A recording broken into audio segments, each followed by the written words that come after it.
Well, welcome to our series on the Apocalypse. This is going to be episode 15, and if you're following along in our manual, it'll be chapter 13 in the manual. Someone sent me an email, I believe it was this week, making a comment that I had made a reference to the use of the term rapture as an aside that in one of the sessions, and this person was international, was in a different country, and was asking for a clarification. So I sometimes forget, I don't have a sense of being international in what we're doing. I'm really just having a class here locally in Oklahoma City, and even though there's no one present except Richard in the room, I'm talking to us in this room, as it were, and I know many of you are watching us live streaming this at the moment, whereas most will be watching it sometime when it becomes available on the church website or on YouTube. Rapture is a term invented in Western Christianity coming out of, I think, England, maybe in the late 1800s, early 1900s, that somehow in their Western understanding of the book of Revelation and the period of great tribulation and death that is mentioned in the book, that Christians would escape out of the great tribulation. They would not endure any kind of martyrdom, that miraculously they would be, God would come and just snatch all the Christians. And so you have all kinds of being left behind, things in the popular mind. You see bumper stickers that say, in case of rapture, this vehicle will be driverless. If I'm driving down the road, I'm going to be raptured up, and my car is just going to wreck into somebody else. So that's where that term comes from, part of the popular, particularly here in the United States, concepts of the end of time and how Christians will escape and so forth. Let me just mention an excellent historical book, A Second Look at the Second Coming. A Second Look at the Second Coming by T.L. Frazier. He might have written this book maybe 20 years ago or so. I have forgotten we had Mr. Frazier come and speak here and teach on his book back when he had first published it. I believe it was originally published by Conciliar Press. I think it would be available through Ancient Faith today. But it's an excellent historical statement of when certain doctrines came into existence and how they began to spread inside, particularly American fundamentalism, American Protestantism, evangelicalism, and particularly then on the televangelist in the United States. So I would mention that to you. So today we now come to episode 15, chapter 13. We are in that section. We had the opening section and the letters to the 7 churches in Asia. And then we began that long second section with chapter 4 all the way through the end, chapter 22, that is essentially 2 separate apocalypses from Judaism that have to deal with the rebellion against Rome, the Jewish-Roman War that began in 66 A.D., part of the first apocalypse dealing with the beginning of that war, and then the second apocalypse that we're now making our way through that had to deal with the massive destruction of Jerusalem and the temple that will occur. And we have remembered that all happened between 66 and 70 A.D., and we are now, at the time that John is writing, the document, the Apocalypse, is going to be, let's just date it roughly at 95 AD. And so we're about 20 to 30 years down the road, 25 years, 66 would be 30 years down the road. And this Jewish fanaticism, nationalism, apocalypticism is going to continue for another 35 years until the middle of the second century, or from 66 to 136, when the Jews will finally be utterly defeated. And so that's the historical time frame that we're in. And again, in order to save time and to save my energy and my voice, I am not going to read the book of Revelation to us, chapter by chapter, verse by verse. I mentioned this last time. So I invite you, particularly when you are studying this on video, if you would take your Bible out, and you may then read the passage that I will call out and stop the video. Then you can come back and listen to the comment that's being made and so forth.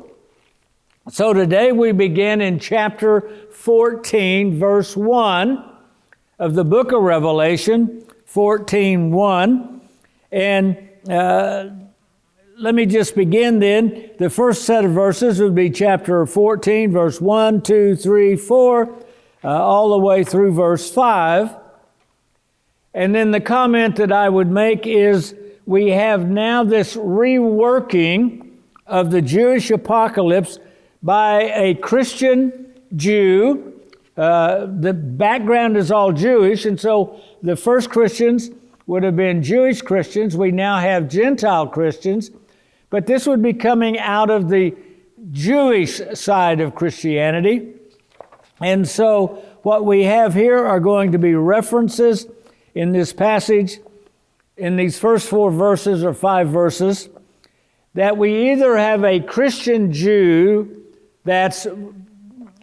whose hand is being shown here, or we just have a Hellenistic Jew because he makes references to the coming of the nations and so forth that makes the gospel universal. We know that inside Judaism there was a movement that understood the end times in terms of the ingathering of all the nations of the world. And we certainly know that inside Christianity, Christianity was part of that universal understanding that God was not tribal, that he was not limited to the Jews, and was not just including Gentiles in as second-class citizens. And then in verse 14:6, we have this again, and it says, I will read 14:6, I saw another angel flying in the midst of heaven, having the everlasting gospel to preach to those who dwell on the earth, to every nation. The word nation is where our word ethnicity, it's the word ethnicity. It's not a country, it's an identity, an ethnic identity. Every ethnicity, tribe, tongue, and people are to hear the gospel. That can be the gospel of Judaism, or it could be the gospel of Christianity. The rest of chapter 14 in its entirety is a Jewish apocalyptic response of calling down God's wrath upon Rome for having destroyed Jerusalem and the temple. Here and there it is sprinkled with some Christian additions. All you have to do is throw "and the Lamb" in certain places, and you begin to then Christianize the document. So that would bring us then to chapter 14, verses beginning in 7, and it goes all the way through 20, 7 through 20, which is calling down the wrath of God as a payback for the destruction of Jerusalem. And as we've done before, I want to pay attention and listen to what Jewish scholars have to say about the apocalypse, understanding from their point of view it is a Jewish document. And so here would be their comments on these verses. The story of the Messiah hidden with God in heaven is continued. It had begun in Revelation chapter 12. It's picked up now in 14, 6 through 20. It is a passage that has only a few traces of the Christian compiler's hand at work. An announcement, not good tidings, is made to the ethnicities. Fear God the Creator, for the hour of His judgment is come. Then the Son of Man coming on the cloud. This can be compared to Daniel 7:13. Appears, and a golden crown is on his head, and a sharp sickle in his hand, and a voice calling forth from within the temple, thrust in thy sickle and reap, for the harvest of the earth is come. Tread ye the clusters of the vine of the earth, for the grapes are ripe. Compare that with Joel chapter 4:13. And he thrust the sickle and gathered the clusters of the vine of the earth and cast them into the winepress of the wrath of God. You could compare that to Isaiah chapter 63, 1 through 6. And as the winepress was trodden outside the city, you may compare that to Zechariah 14:4. There came blood out of the winepress, reaching even to the bridles of the horses for the space of 1,600 furlongs. And you can compare that to the book of Enoch, and the citations are there. It is from this passage, by the way, that the phrase in American history, the grapes of wrath, comes from. The book by Steinbeck about the Dust Bowl here in Oklahoma and in Arkansas, as well as the Battle Hymn of the Republic, trampling out the grapes of wrath in that bloody civil war.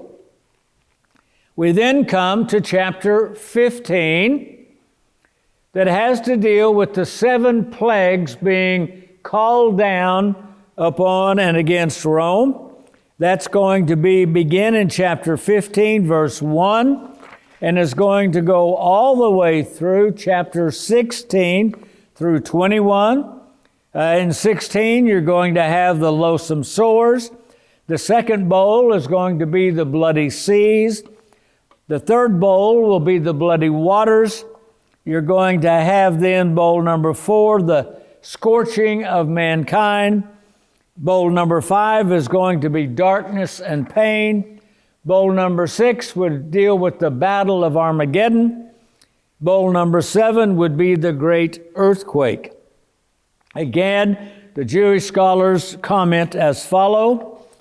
Here now follows, beginning in chapter 15:5 through 16:21, the vision of the 7 angels coming out of the temple with 7 golden vials full of the wrath of God, who lives forever and ever. The first angel pours out his vial upon the earth, and there falls an evil and grievous sore. You may compare that to Exodus chapter 9, verse 8. Upon the men who bear the mark of the beast and worship the image, which is an allusion to the cult of the emperors and to the use of the Roman coins. The second angel pours out his vial. May compare that to Exodus chapter 7:19.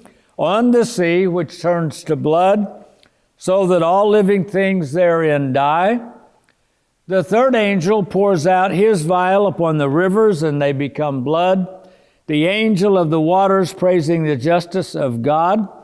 You have it there in Hebrew, which makes those drink blood who have shed that of the saints and the prophets. The fourth pours out his vial upon the sun, which becomes a fire to scorch the people who blaspheme and repent not.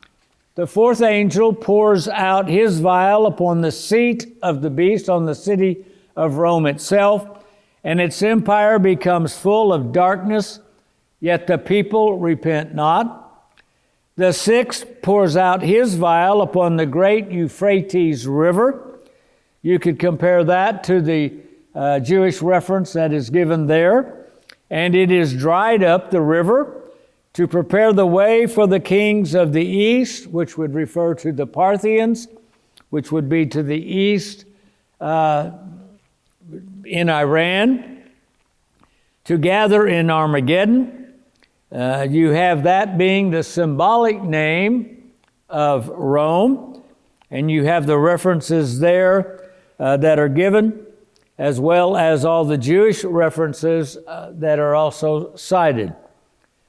The seventh angel then pours out his vial into the air and causes an earthquake which splits the great city of Rome into three parts, and the cities of the nations fall, the islands and mountains are removed, and Babylon, that is Rome, takes from the hand of God the cup of the wine of his fierce wrath. You can cite that in Jeremiah 25:15. In other words, all of these allusions come out of Old Testament passages or other Old Testament documents that are not included in the Jewish Old Testament.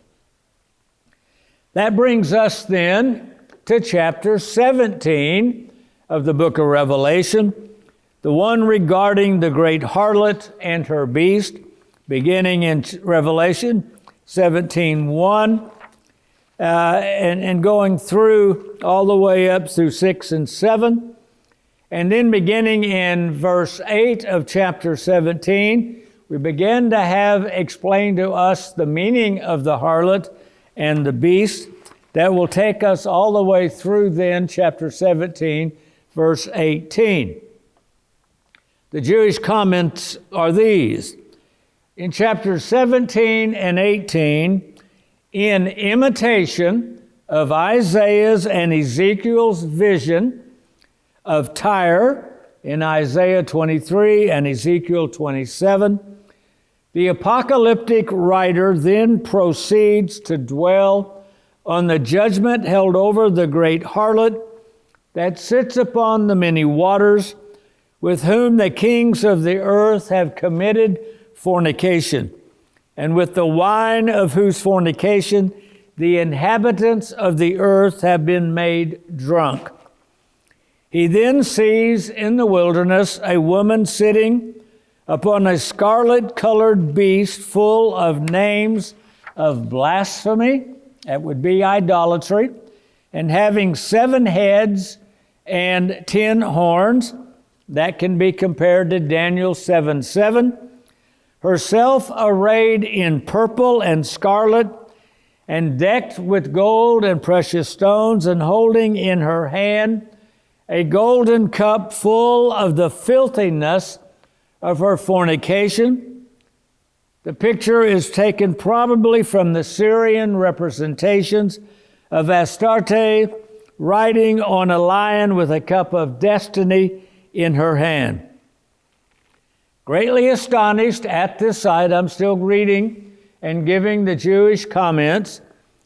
He learns from the interpreting angel, verses 5 through 14 and 16 are later insertions, that the many waters are the many nations given to the power of the beast, all of the size of the Roman Empire, and that the woman is the great city of Rome, which reigns over the kings of the earth.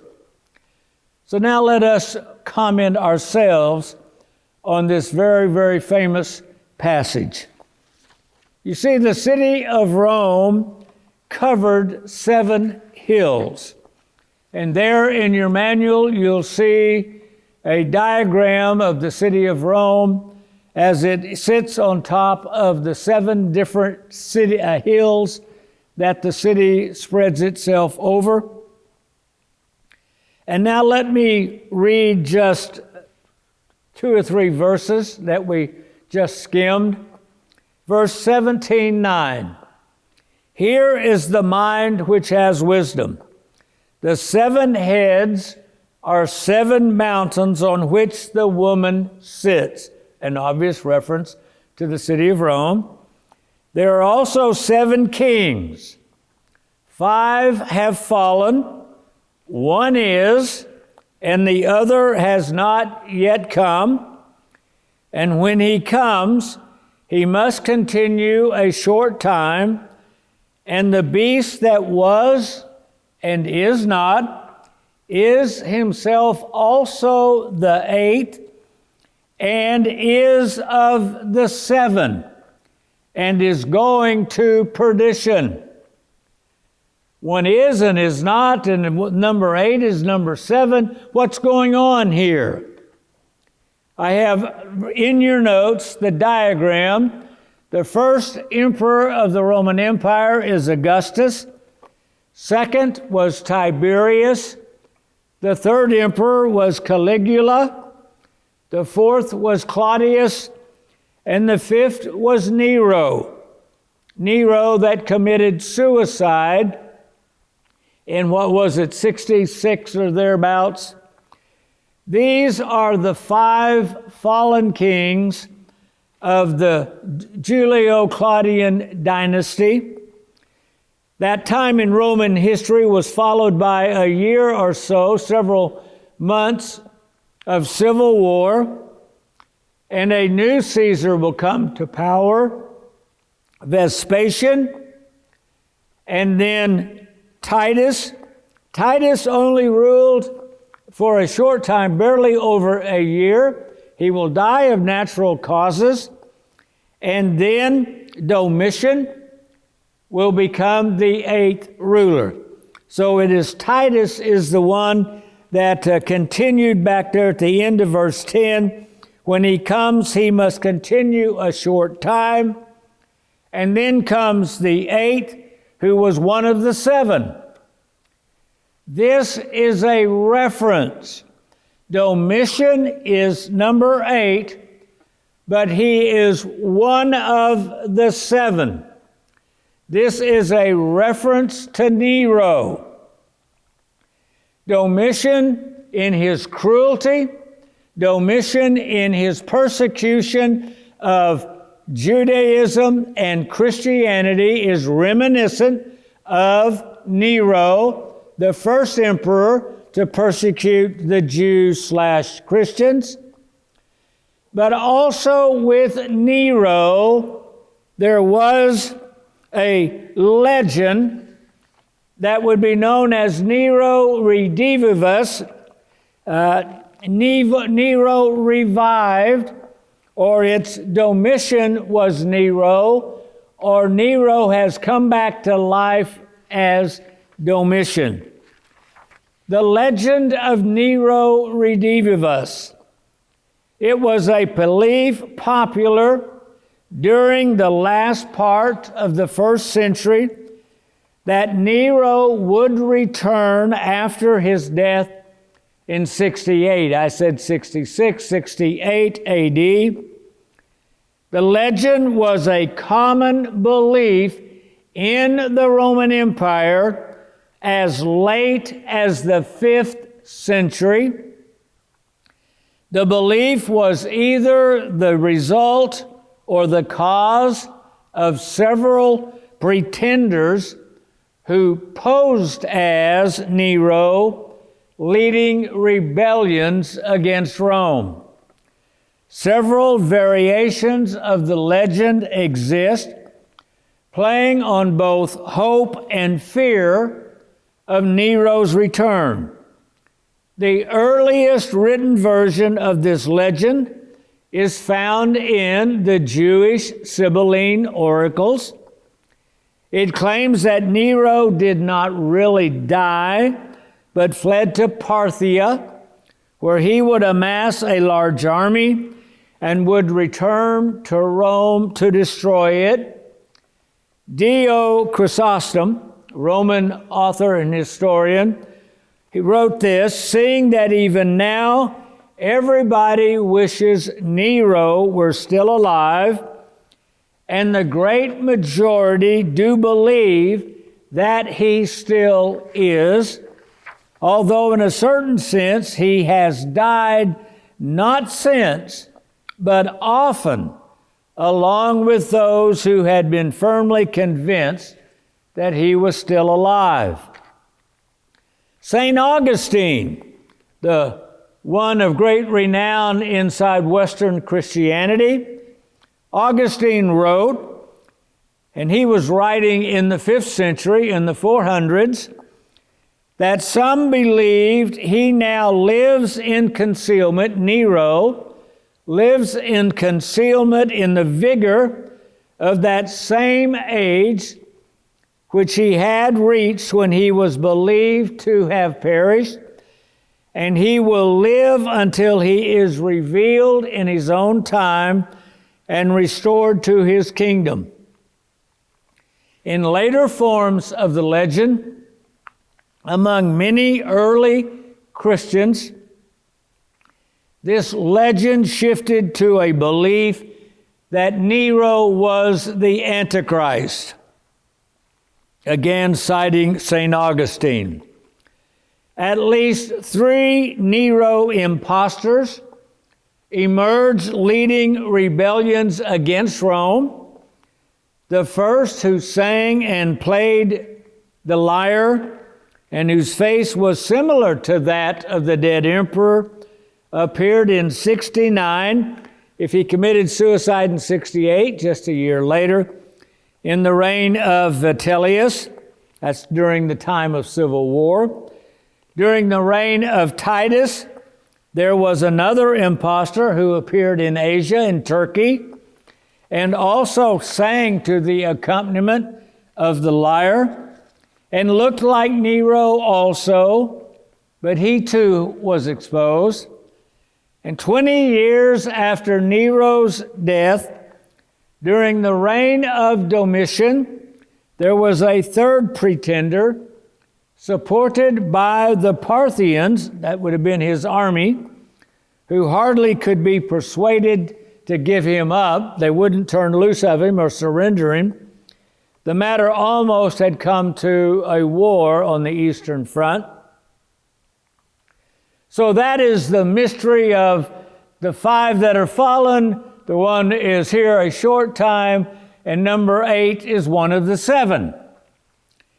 That brings us then to chapter 18 of the book of Revelation, verses 1 through 24. And again, let me then pick up after verse 8 the comments by our Jewish scholars. Then he, the one receiving the vision, the apocalypse, beholds one of the glorious angels descending from heaven and crying out in the words of the ancient seers, prophets, Isaiah 21, Isaiah 24, "Fallen, fallen is Babylon the Great, and has become the habitation of demons. For all the nations have drunk of the glowing wine of her fornication, and the kings of the earth have committed fornication with her." You could see Isaiah 23, Jeremiah 25. "Go out of her, my people, that you be not partakers of her sins, and receive not her plagues." See Jeremiah 51. "For her sins have reached unto heaven, and God has remembered her iniquities." See Psalm 137 and Jeremiah chapter 1.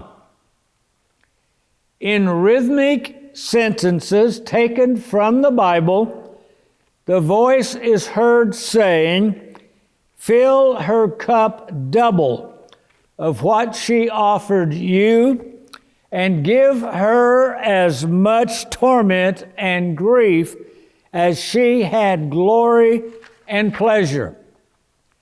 All that is said of Babel in Isaiah 47, Jeremiah chapter 1, is applied to this Babylon, to this great whore, and Ezekiel's lamentation over the fall of Tyre in Ezekiel 26 through 27 is repeated now by the kings of the earth over the fall of Babylon, the city of Rome. Alas, alas, Babylon, the great, mighty city, in 1 hour thy judgment is come, is the refrain found in Revelation 18:10 and 19. The rhythmic form in which the whole is composed indicates a Hebrew author, whereas the Christian interpolations always spoil both the context and the rhythm, according to our Jewish commentators.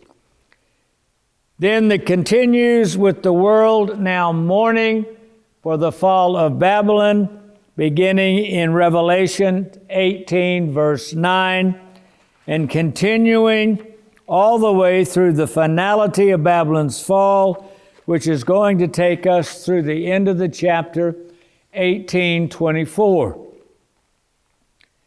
And the Jewish comments pick up at that point again. Finally, in 18:21 through 24, an angel cast a large stone into the sea. You can compare that with Jeremiah 51, saying, "Thus shall Babylon be cast down forever and no longer be found.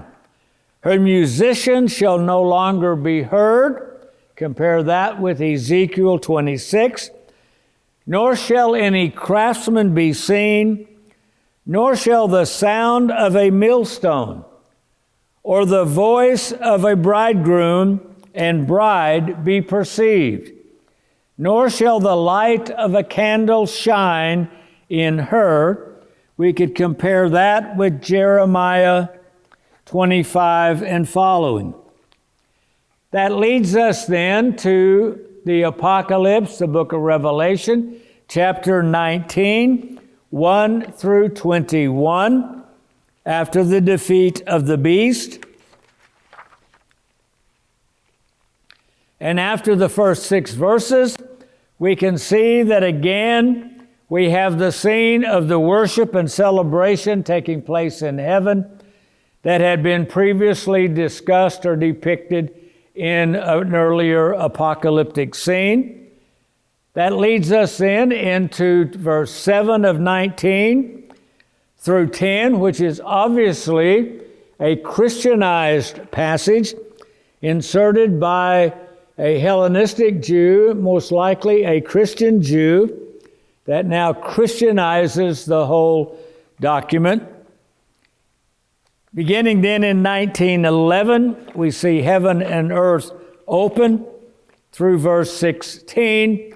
The King of Kings and Lord of Lords, this political Messiah out of Judaism. And the Jewish comments then on chapter 19.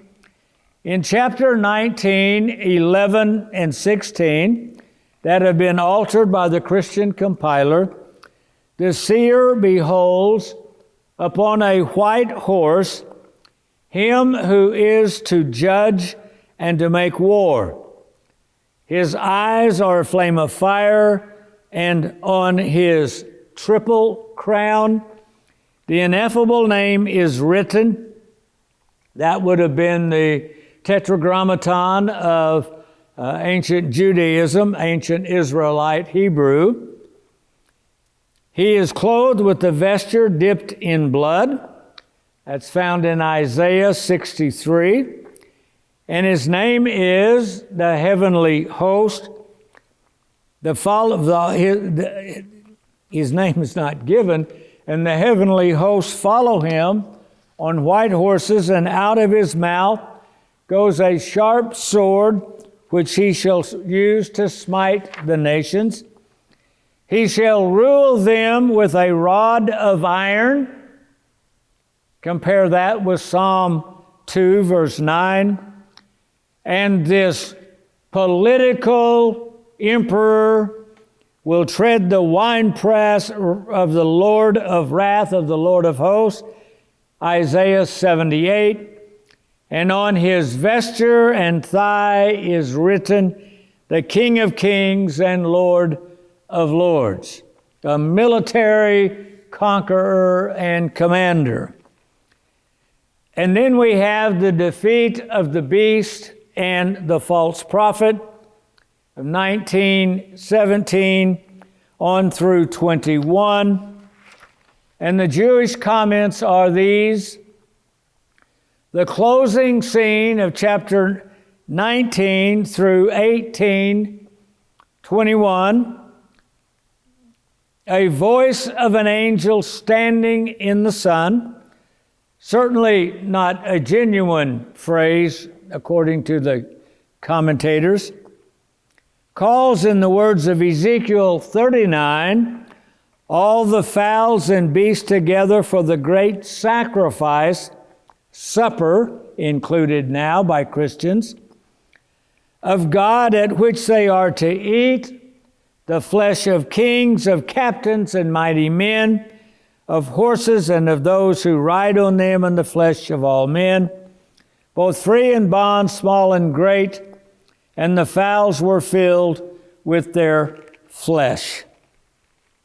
Well, we've covered most of the rest of the book of Revelation already. And it may seem like we have just run through it, but you see it is of very little specific interest to us to try to figure out what each of the different symbols might mean inside Jewish apocalypticism. So we're just catching the tone and seeing that this is a Jewish document, that it's easily recognizable to those with Jewish eyes, that it is a Jewish political Messiah, and that it is a retaliation against Rome for having attacked Jerusalem, and for then having destroyed Jerusalem, destroyed the temple, slaughtered over 1 million Jews and taken them captive. It is written at a time when there is still inside rabbinic Judaism, or if not inside the rabbinic side, inside Judaism in the larger picture, a latent hostile nationalism, believing that they must now take up the sword and welcome the Messiah, the uncut stone, the political conqueror of the world, to come to power and finally, once and for all, put an end to Rome. That's what we're getting. That's the Jewish apocalyptic message being conveyed so far. I think what I would like to do at this moment, since we're moving along so quickly, is let's just take a little break right here, and we'll be able to come back and get through the rest of the book of Revelation and begin to point ourselves in a summary of what we have seen, and maybe hint at what's going to be ahead of us. You see, we're coming into the Christmas season. We will stop after today. This is the Monday before Christmas, this Friday. We will not meet, Richard and I, next Monday, nor will we meet on January the 4th, the first Monday in January. So our next taping session will be then on January the 11th, when we will then take up what is the true meaning, what is the mystagogic meaning, what is the revelation of Jesus Christ that is contained in the Apocalypse. So let's just take a break right now. Be a short break, and we'll come back in just a little bit and see if we can do all of that. Thanks. Well, welcome back after our brief break. We come now to chapter 20. And as we enter the last chapters, we get a little more of the Christianizing beginning to take place. Beginning in chapter 20, verse 1, we're going to begin to have the end of chronological time, the 1,000-year periods of time being spoken of. And the Jewish commentators say, the writer then dwells in chapter 21 through 5 on the judgment passed in heaven upon the dragon, Satan, the primeval serpent, who is like Azazel in Enoch, bound and cast into the abyss, there to be shut up for 1,000 years, which is the 7th millennium, I guess since Adam, accounting to this system of counting, which the Messiah shall pass together with the elect. Here the original Apocalypse probably told of the resurrection of the saints who had died in the Lord, back in chapter 14, verse 13, and of the triumphal song they sang at the union of the Messiah, the bridegroom, along with the daughter of Zion, the bride, back in 15:2 and 19:1. So you had Zion, the daughter of Zion, the daughter of Zionism, the daughter of nationalism, Jewish nationalism being the bride. In chapter 20, verse 6, blessed and holy is the one who has part in the first resurrection. Over such the second death has no power, but they shall be priests of God and of Christ, and shall reign with him 1,000 years. So at least we know that they shall be priests of Christ is an insertion that has been added. And then after this millennial reign, you would have Revelation 20, verse 7. That's going to take us then through verse 15. And the Jewish commentators will continue after the lapse of the 7th millennium, and they've got these Jewish citations to compare. The old serpent is again let loose to deceive the nations of the earth, and the numberless host of Gog and Magog, beleaguerer of the holy city. Then Satan is cast forever into Gehenna, and the seats of judgment, as found in Daniel 7, are set for all the dead who rise to now be judged. We have the great white throne judgment in the Jewish understanding of an angry legal God. Then all whose names are not written in the book of life are cast into the lake of fire.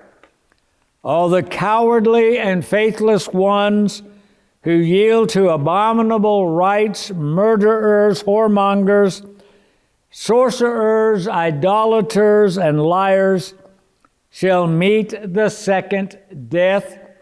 Compare that to the Targum on Deuteronomy. And shall be cast into the lake which burns with fire and brimstone.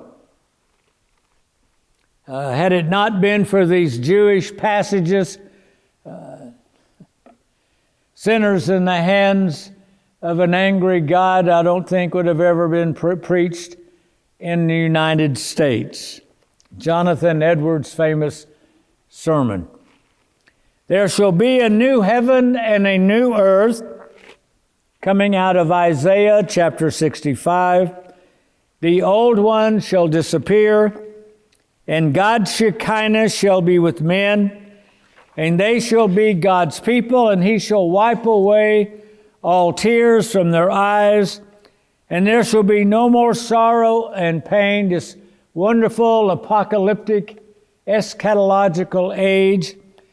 You can compare that with Enoch, 4th Ezra, the Apocalypse of Baruch, and the other citations that are listed there.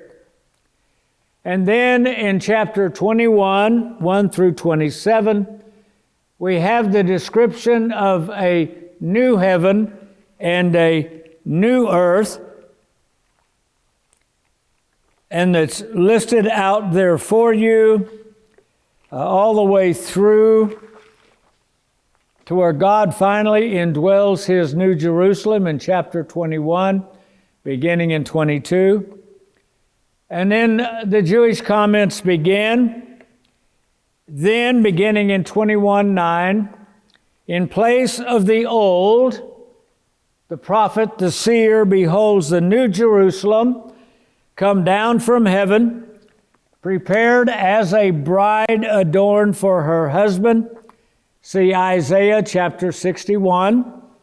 In all the glory and splendor described in Isaiah 54 and Isaiah 62, with the 12 gates mentioned by Ezekiel 48, representing the 12 tribes of Israel.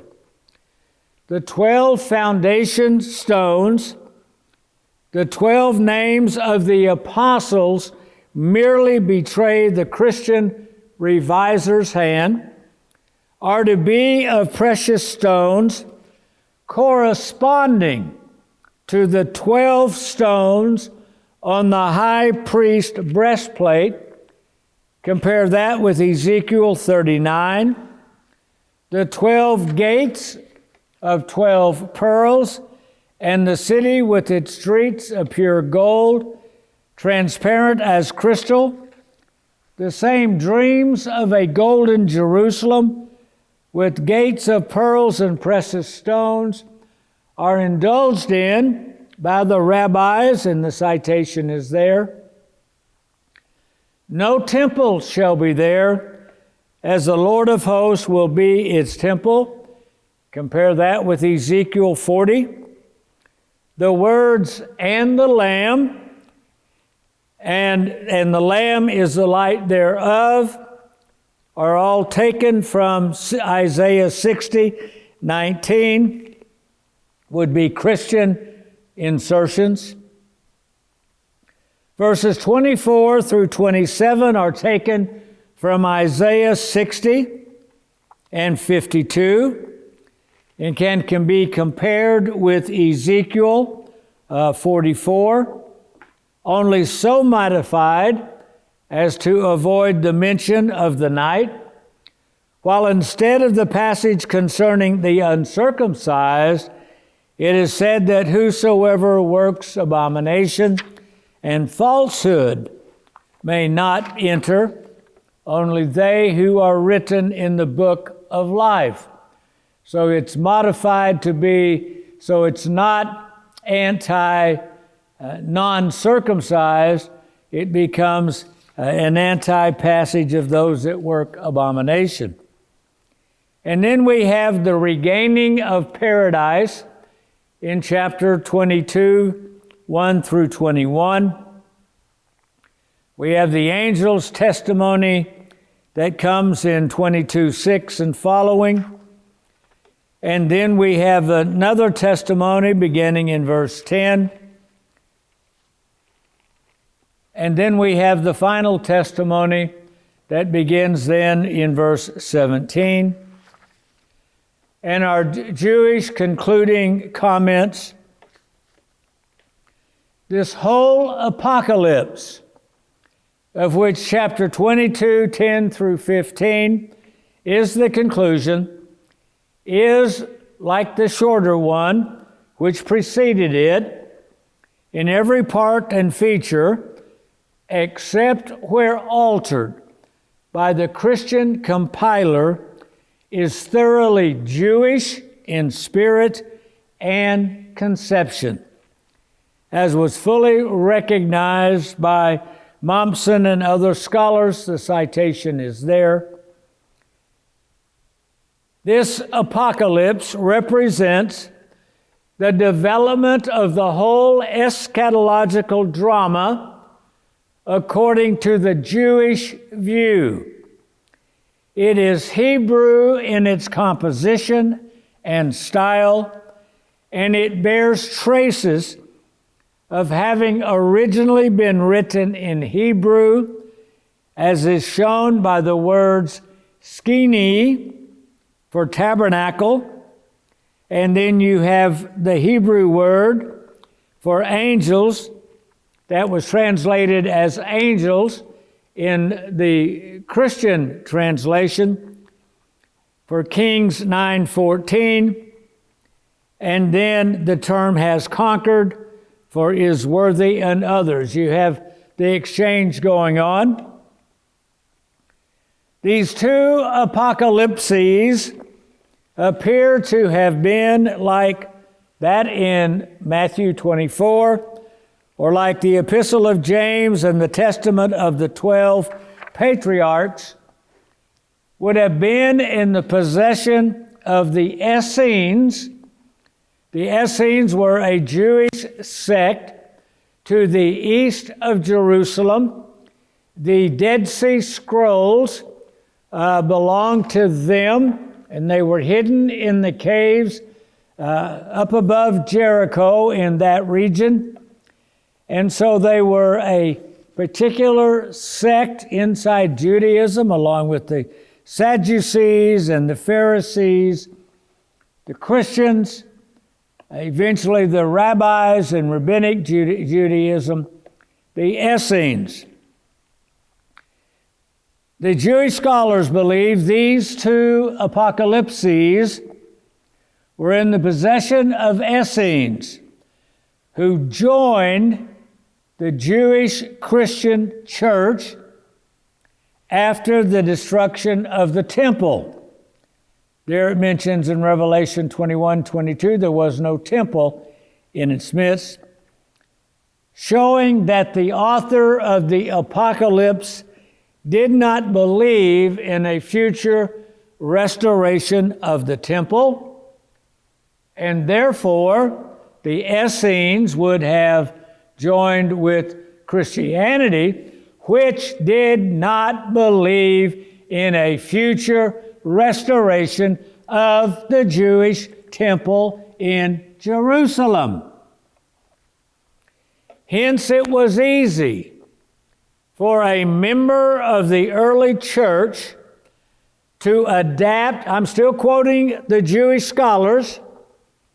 It was easy for a member of the early church coming out of Judaism to adapt the whole Jewish view to the Christian view by substituting or inserting frequently, but not always skillfully and consistently, the term the Lamb for the term the Messiah, and by occasionally changing or adding entire paragraphs, that which is found in chapter 5, chapter 7, chapter 11, chapter 14, chapter 16, 19, 20, 21, 22, and so on. Possibly, again, the commentators, possibly the seer of Patmos, that would be John the Apostle they're speaking of, when writing the letters to the seven churches, or one of his disciples, when sending them out, had these two apocalypses before him and incorporated them into his work. This fact would account for the striking similarities in expression between the first 3 chapters, the letters, and the remainder.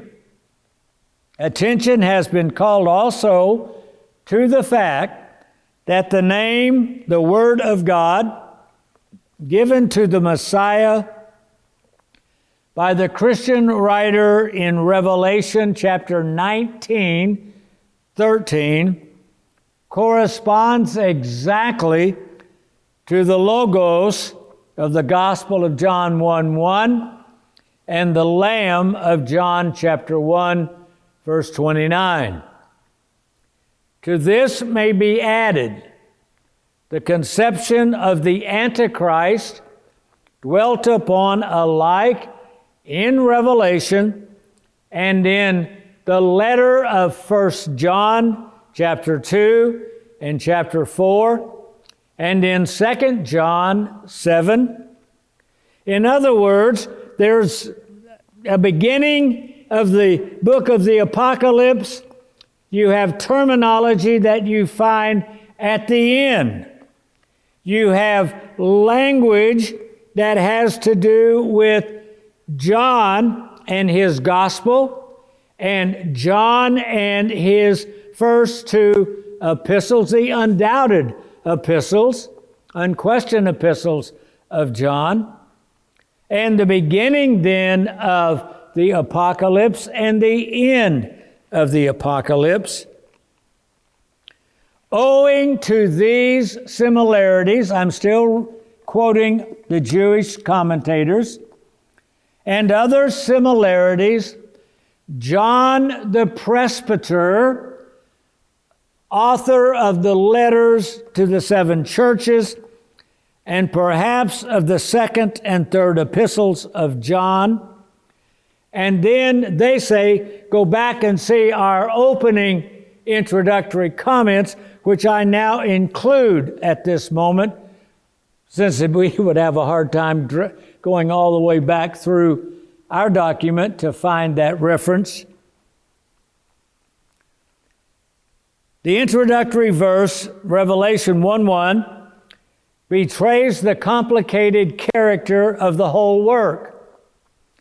It presents the book as a revelation which God gave to show unto his servants things which must shortly come to pass, and at the same time as a revelation of Jesus Christ to his servant John, a twofold theme. According to recent investigations, the latter part, that second half, was interpolated by the compiler who worked the 2 sections of the book, chapters 4 through 21, and the letters to the 7 churches into one document so as to make the whole appear as emanating from John the seer of the island of Patmos in Asia Minor, known otherwise as John the Presbyter. So, that's what they said at the beginning.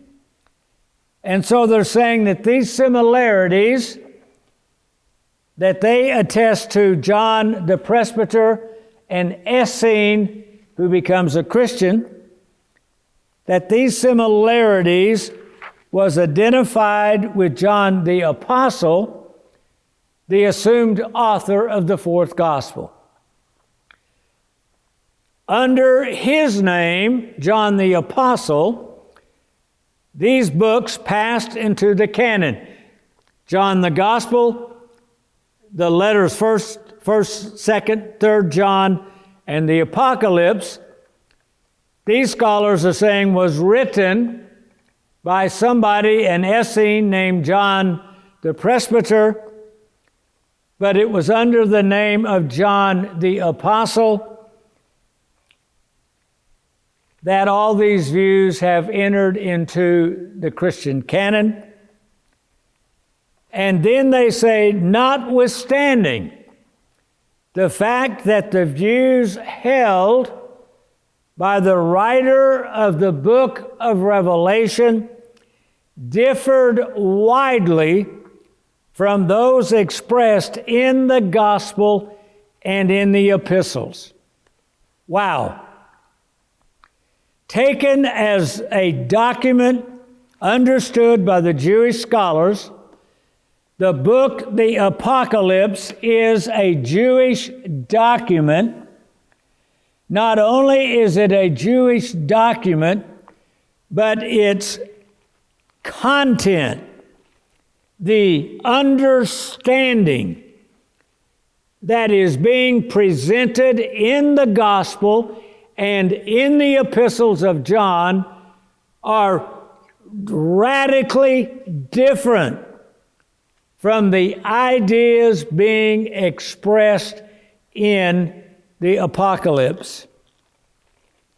These Jewish scholars then go on to say, the epistles are like the gospel, Pauline in spirit, and written for Pauline churches. There's only Christianity, and Christianity was Hellenized, meaning it comes from the use of the Septuagint and the understanding that God is universal and is not the tribal, local, ethnic God of the Jews. That would be the gospel proclaimed by Paul. It was the gospel proclaimed by Peter. It was the gospel proclaimed by first century Christianity. There would have been Jewish Christian congregations that were trying to figure that out. It was human beings. We transition, we transform. We are not losing our way we process, and we start where we are and begin to move to what's the implications of what's being revealed to us. The Jewish commentators conclude the book of Revelation remains under its Christian cloak, under its Christian overcoat, a Jewish document. Now, let me make a comment. John the Presbyter has long been associated with the book of Revelation, as has the Apostle John. The choice has often been one of either or. However, there is an alternative understanding. The Essenes were a sect within Judaism, like the Sadducees, the Pharisees in the first century.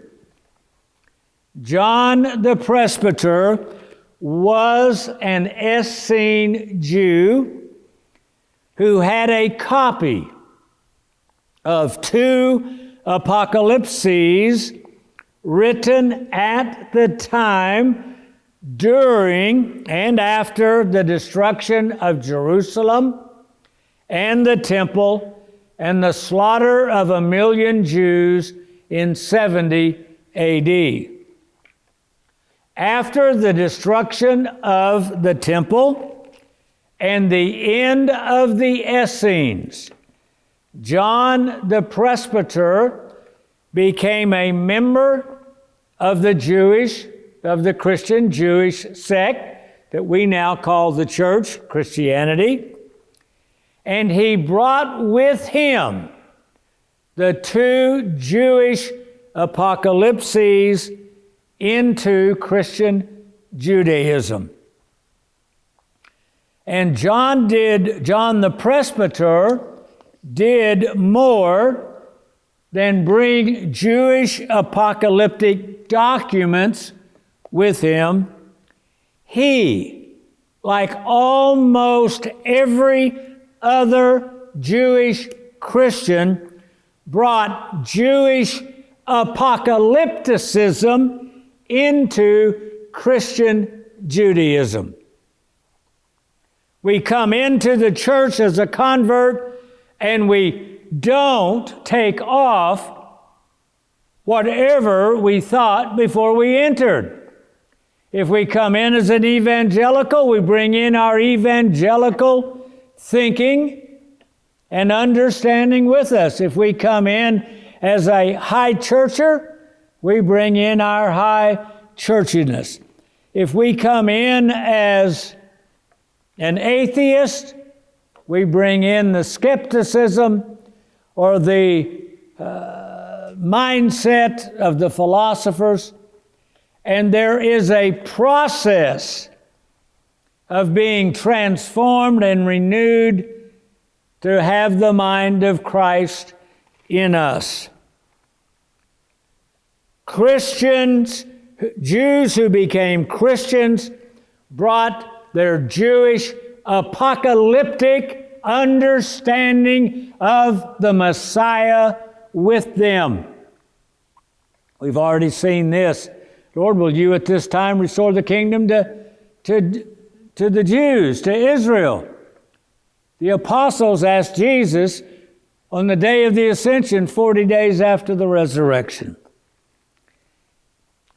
In the 90s AD, the time of Domitian, the time of John the Apostle, be putting into a penal colony by Domitian on the Isle of Patmos, 20 to 25 years after the destruction of Jerusalem, the temple, and the death of over 1 million Jews, Jewish apocalypticism continued to fuel revolt, rebellion, and war by Palestinian Jews against Rome. Jews across the whole Roman Empire were suspect, including the Jews in Turkey. By the 90s, Christians, whether circumcised Jewish Christians not paying the Jewish tax to Rome, or God-fearing Gentile Christians who, to the Romans, were non-Jews acting like they were Jews because they refused to worship the emperor, all faced persecution and death from Rome because they were Christians. Christians did not need the added risk of joining Jewish apocalyptic fanaticism and attacking Roman imperial temples in Turkey. Do you get it? You can't mix earthly politics and the kingdom of God together. The kingdom of God is the kingdom of God, and it brings its own battle with culture. But it does not bring a political battle inside of culture against culture within it. John the presbyter brought with him 2 Jewish apocalyptic documents that are going to have Christian interpretations, interpolations placed in them.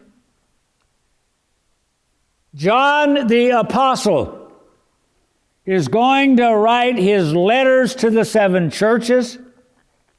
And he's going to include these two Jewish apocalyptic fanatical documents for the purpose of showing that this is not the gospel. We are going to come back after Christmas. We are going to begin in the new year. And these Jewish scholars have already noted that the Gospel of John is radically different in what it teaches than the fanatic apocalypticism you find in the Apocalypse. Either John, who wrote the Gospel, didn't write the Apocalypse, or he is doing something that is special. He is doing something unique. He is going to do what these commentators found confusing at the very beginning. He's going to talk about what's going to shortly come to pass. All hell's going to break out against the Jews for their revolt. Pay attention. He's going to talk about what will shortly come about. There's also, under Domitian and this Roman Empire, going to be a persecution of Christians. But that is not the revelation of Jesus Christ. That is separate. He is going to, in the midst of this apocalyptic fanaticism and politics, reveal the identity of Jesus Christ to those 7 churches and to us. Wow.